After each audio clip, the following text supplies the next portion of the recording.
Teori pertukaran dalam konteks perdagangan internasional.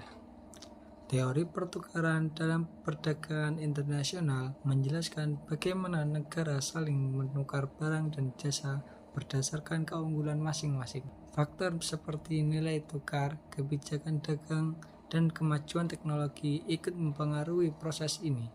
Pertukaran negara antar negara membawa banyak manfaat seperti efisiensi dan perluasan pasar, tapi juga bisa menimbulkan masalah seperti ketimpangan ekonomi.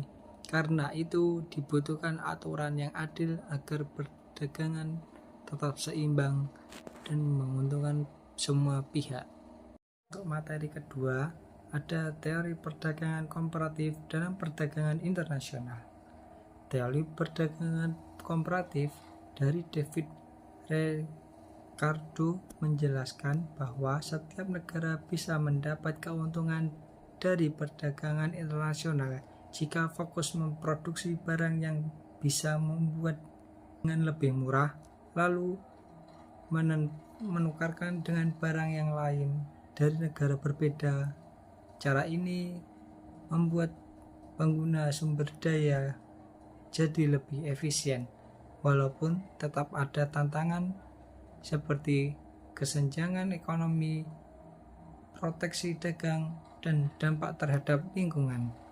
Untuk materi yang ketiga, ini ada kebijakan ekonomi internasional. Kebijakan ekonomi internasional adalah langkah dan aturan yang dibuat oleh suatu negara untuk mengatur hubungan dagang dan ekonomi dengan negara lain demi mendorong pertumbuhan ekonomi dan menjaga stabilitas global. Di era globalisasi, kebijakan ini penting untuk mendukung kerjasama antar negara lain, mengatur arus modal, dan menghadapi tantangan ekonomi di dunia. Meski dapat memberi manfaat seperti peningkatan kesejahteraan dan hubungan diplomatik, kebijakan ini juga bisa menimbulkan risiko seperti ketimpangan dan dampak lingkungan.